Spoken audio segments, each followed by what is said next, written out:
अगला क्वेश्चन आपको दे रहा है अगेन आईटी एडवांस 2022।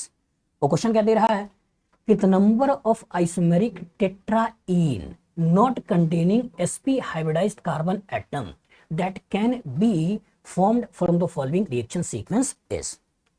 बस में आगे अल्कीन भी है, अल्काइन भी है, और कहानी के अंदर सोडियम लिक्विड अमोनिया है, बाद में ब्रोमीन एक्सेस में है, और साथ में अल्कोहलिक KOH है। इनका रिएक्शन करा रहा है और इसी के कोरस्पॉन्डिंग आपसे प्रोडक्ट पूछ रहा है। बस में आगे समझिएगा, एनालाइज करिएगा। क्वेश्चन में क्या है, नंबर ऑफ आइसोमेरिक टेट्राईन। इसका मतलब क्या हुआ, ऐसा कंपाउंड जिसके अंदर 4 डबल बॉन्ड हो, और हमें फोकस किस पे करना है, नंबर के ऊपर, कितने हैं। मतलब प्रोडक्ट जो बनाना है उस प्रोडक्ट में हमको देखने हैं कितने टेट्राईन बनेंगे।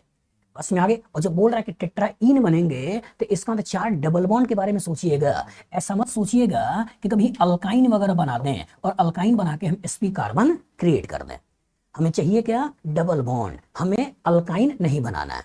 बस में आगे, तो इसीलिए स्पेसिफिक ब्रैकेट में बोल्ड करके लिख दिया है कि not containing sp hybridized carbon atom.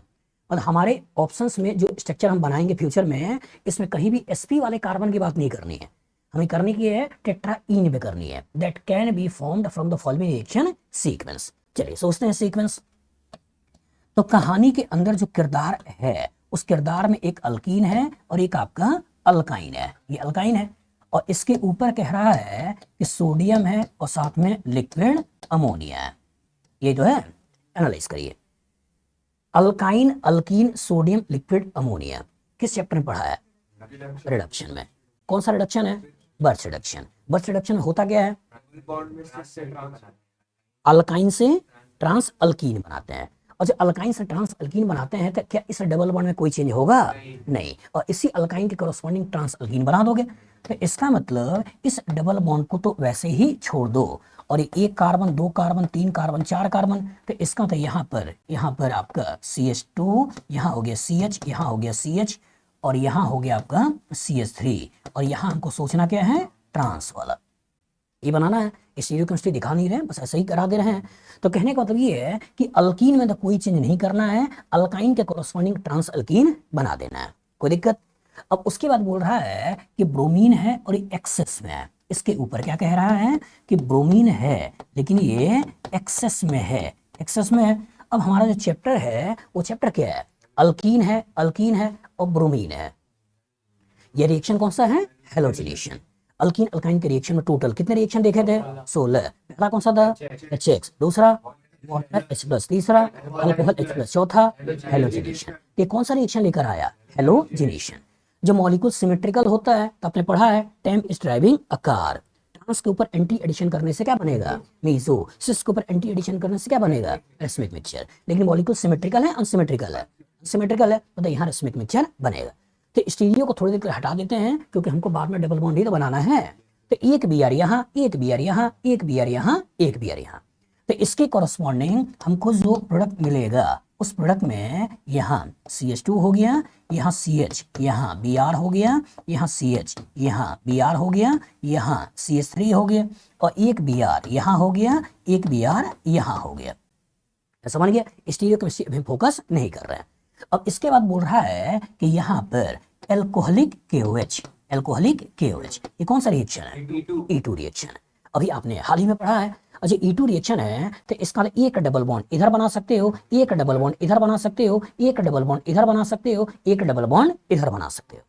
बस में आगे, मतलब कि एक मैं यहाँ पे HBr निकाल के डबल बॉन्ड बना सकता हूँ, एक बार मैं यहाँ पर HBr को निकाल कर डबल बॉन्ड बना सकता हूँ, एक बार मैं यहाँ पर HBr को निकाल कर डबल बॉन्ड बना सकता हूँ, एक बार मैं यहाँ पर HBr को निकाल कर डबल बॉन्ड बना सकता हूँ, और एक बार यहाँ पे HBr को निकाल कर डबल बॉन्ड बना सकता हूँ ना। बच्चे के दिमाग में आ गया कि सर एक बार यहाँ से HBr को निकाल देते हैं और यहाँ से HBr को निकाल देते हैं और डबल बॉन्ड बना लेते हैं।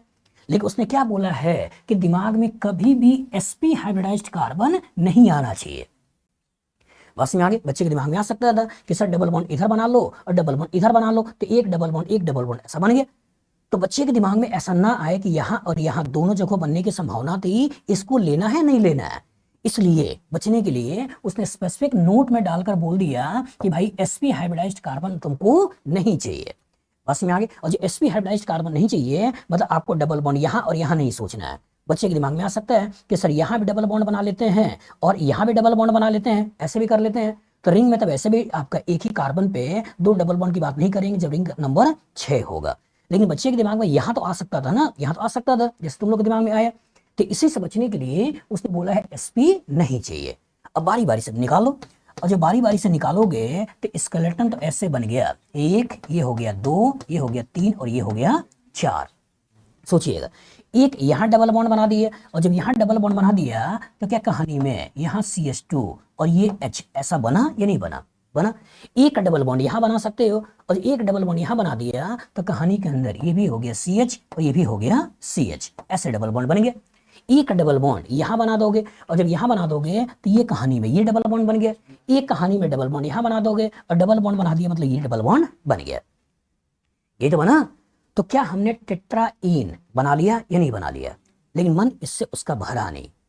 क्वेश्चन क्या है कि total number of isomeric tetraene, कितने टेट्राईन पॉसिबल है, कितने उसके आइसोमेरिक मतलब कितने आइसोमर बन सकते हैं। यहां से आपने प्रोडक्ट बनाया है, यहां से क्या बनाया है? प्रोडक्ट बनाया है। वो प्रोडक्ट बनाया है जिसमें sp कार्बन नहीं है और इनडायरेक्टली रिएक्शन कराकर यहां तक तो पहुंच गए। लेकिन क्वेश्चन में क्या है? Total number of isomeric tetraene. अब आइसोमर में आ जाओ और कैलकुलेशन ऑफ स्टीरियो आइसोमर में आ जाओ। और जो कैलकुलेशन ऑफ स्टीरियो आइसोमर में आ जाओ तो आपने पढ़ा है कि अगर मॉलिक्यूल अनसिमेट्रिकल होता है तो 2 to the power n हमको सोचना होता है। अब सोचना है क्या इसके अंदर कहीं कायरल कार्बन है? नहीं। और जो कायरल कार्बन नहीं है तो OI की बात तो करेंगे नहीं। लेकिन GI सोचिए। अब सोचिए क्या इस डबल बॉन्ड के अलोंग GI होगा? नहीं, क्योंकि किनारा दोनों सेम है। और हमने GI के लिए आपको क्या पढ़ाया है? हमने GI के लिए आपको पढ़ाया है कि A double bond B, A पर लगा हुआ दोनों अलग, B पर लगा हुआ दोनों अलग, इवन चारों अलग हो सकता है। हमने क्या पढ़ाया है? A double bond B, A पर लगा हुआ दोनों अलग, B पर लगा हुआ दोनों अलग, इवन चारों अलग हो सकते हैं। अगर ऐसी कंडीशन होता है तब GI की बात हमें करनी है। और कहाँ कहाँ पढ़ाया है? कार्बन डबल बॉन्ड कार्बन में पढ़ाया है, कार्बन डबल बॉन्ड नाइट्रोजन में पढ़ाया है, नाइट्रोजन डबल बॉन्ड नाइट्रोजन में पढ़ाया है, साइक्लोअल्केन में पढ़ाया है जिसमें A और B करते हुए, यहाँ A और B करते हुए, और रिंग्स जिसमें कार्बन का नंबर 8 या 8 से ज्यादा होता है, ये तो पढ़ाया है। तो रिंग्स जिसमें कार्बन का नंबर 8 या 8 से ज्यादा होता है, और जो रिंग्स जिसमें कार्बन का नंबर 8 या 8 से ज्यादा होता है, तो क्या यहाँ पर जो लगा हुआ है H, लगा हुआ है H, तो इस पे लगा हुआ दोनों अलग, इस पे लगा हुआ दोनों अलग, लेकिन क्या ये डबल बॉन्ड GI शो करेगा? नहीं, क्योंकि कार्बन का नंबर कितना है? 8 से कम है।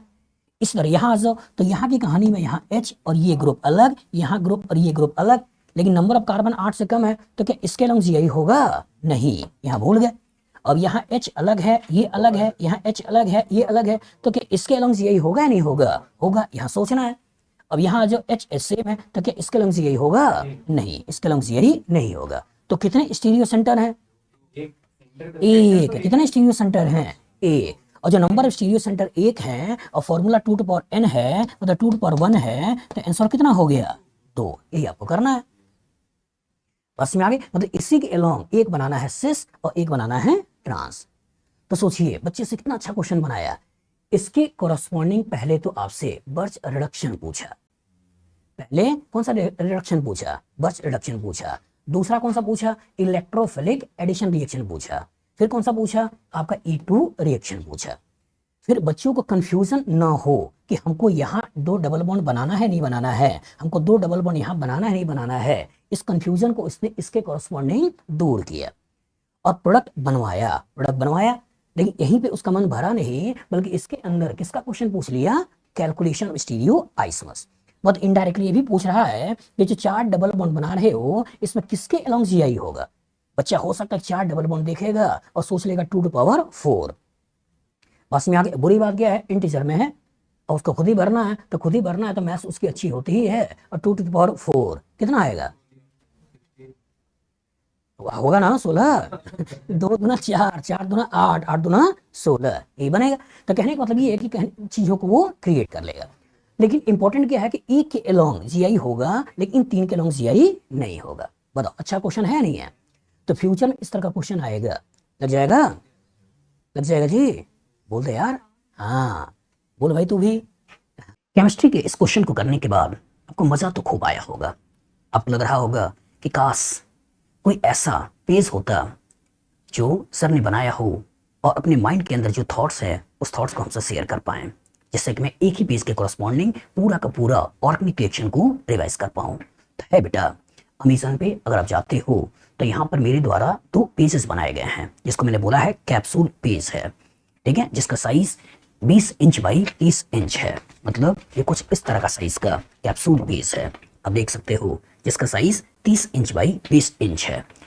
इन्हीं एक एक पेजेस के कॉरस्पॉन्डिंग अगर आप देखते हो तो इस पेज में पूरी ऑर्गेनिक केमिस्ट्री में जितने भी रिएक्शन हैं उसके क्या की नोट्स हैं जो आपको दिमाग में रखने चाहिए वो यहाँ पर देखने को मिलते हैं। और पूरी ऑर्गेनिक रिएक्शन में कितने केमिकल रिएक्शन आपके सिलेबस में है, जिसके इर्द गिर्द आपकी दुनिया घूमती है। मतलब अगर बाउंड्री ऑफ केमिकल रिएक्शन की बात करें जो आपको पढ़ना ही चाहिए, आना ही चाहिए, उसका इंफॉर्मेशन आपको इस पर्टिकुलर चार्ट में देखने को मिलता है। अगर आपने केवल इन दोनों चार्ट को भी प्रॉपर तरीके से पढ़ लिया तो मेरी गारंटी है, जो पिछले 20 सालों से मैं पढ़ा रहा हूँ आईआईटी और नीट के बच्चों को, सारे के सारे क्वेश्चन लगभग इन्हीं पर्टिकुलर चार्ट से पूछे जाते हैं। मतलब इन चार्ट को जितनी बार आप रिवाइज कर सकते हो करिए और अपने कॉन्सेप्ट को एनहेंस करिए। इसको लेने के लिए आप अमेजन में जा सकते हो। अमेजन में आप यहाँ पर लर्नोफाई टाइप करिएगा तो लर्नोफाई टाइप करने पर आपको यहाँ पर मेरे द्वारा बना हुआ चार्ट दिखाई दे जाता है। अलॉन्ग विद दैट अगर आप चाहो तो और इन्फॉर्मेशन के लिए, अगर आप आईटी एडवांस की तैयारी करते हो और चैप्टर के मिक्सिंग के क्वेश्चंस को लगाना चाहते हो तो आपके पास बुक है 10 का दम, जिसमें एक एक क्वेश्चन के कॉरस्पॉन्डिंग 10-10 रिएक्शन को मैंने मिलाया है और कॉन्सेप्ट एनहेंस करने की कोशिश किया है कि जिससे कि बच्चा प्रॉपर मिक्सिंग ऑफ क्वेश्चन को प्रैक्टिस कर पाए। और इसको मैंने रेफरेंस लिया है 2007 से लेकर 2024 तक के पेपर में आईटी के जो क्वेश्चन आए हैं उन्हीं के आगे ये पीछे जोड़ते हुए क्वेश्चन को मैंने फ्रेम किया है। काफी अच्छा क्वेश्चन बैंक है, इसके थ्रू अपने प्रैक्टिस कर सकते हो। दूसरा, जो बच्चा मेडिकल की या आईटी की तैयारी करता है उसके लिए डीपीज, मतलब इसके अंदर 80 डिवीज हैं और सभी के अंदर 10-10 क्वेश्चन हैं। इसके कॉरस्पॉन्डिंग 800 क्वेश्चन जो पूरी ऑर्गेनिक केमिस्ट्री को चैनलाइज वे में सिस्टमेटिक तरीके से बच्चों को नॉलेज को इनहेंस करता है और प्रॉपर तरीके से उनका नॉलेज को बढ़ाता है। मतलब कम question corresponding quality of question को देना और सिस्टमेटिक तरीके से देना। उसके बाद अगर कम टाइम है और आप चाहते हो कि पूरी केमिस्ट्री का रिवीजन कर पाएं तो यहाँ पे आपके पास 30 डे चैलेंज ये 2 वॉल्यूम में है। एक आपका वॉल्यूम 1 जो कि आईटी के लिए है और दूसरा वॉल्यूम 2 जो आपका मेडिकल वाला बच्चों के लिए है। मतलब इसमें 15 question physical, 15 inorganic, 15 organic, 45 question daily basis पर आपको देखने को मिलते हैं जिसको आपको करना होता है, जिससे कि अगर आप एक बुक को लगाते हो तो 1350 क्वेश्चन एट ए टाइम 1 महीने के अंदर आपका लग जाता है, जो कि आईटी मेन और नीट के लिए काफी हेल्पफुल है। और यहाँ पर आपके पास problem solving strategy of NCERT organic chemistry question, इस बुक के कॉरस्पॉन्डिंग जो एनसीईआरटी के रियल क्वेश्चन है उन रियल क्वेश्चन को कैसे टैकल करना है, उस रियल को क्वेश्चन को कैसे करना है एक प्रॉपर तरीके से, एक कॉन्सेप्चुअली वे के थ्रू आपको बताने की कोशिश किया है कि किसी क्वेश्चन को अप्रोच करने का क्या तरीका होता है। अगर आपने इस बुक को प्रॉपर तरीके से पढ़ लिया तो मान के चलिए कि इस तरह के परम्यूटेशन कॉम्बिनेशन के फ्यूचर में जितने क्वेश्चंस आ सकते हैं वो आप सही तरीके से बना लोगे और हर तरह के परम्यूटेशन कॉम्बिनेशन को आप सीख जाओगे। मतलब एनसीईआरटी का रियल क्वेश्चन को यहाँ पर लिया है और उस तरह के क्वेश्चन को कैसे सॉल्व किया जाता है उसकी प्रॉपर स्ट्रेटेजी मैंने इसके अंदर बताई है। और उसका 2 वॉल्यूम में concept of organic chemistry volume 1 volume 2 है, जिसके कॉरस्पॉन्डिंग थ्योरी और प्रॉपर क्वेश्चन का एक बैलेंस्ड वे आपको इन बुक्स के अंदर देखने को मिलता है। ठीक है, आप चाहे तो सभी ले सकते हैं या देखने के लिए कम से कम आप चाहे तो ये 2 कैप्सूल बेस मंगाइए, देखिए, पढ़िए। ऑर्गेनिक आपकी मजेदार है, कॉन्सेप्चुअल है और इंटरेस्टिंग है, आपको मजा आएगा और आपका सब्जेक्ट डेप्थ बढ़ेगा।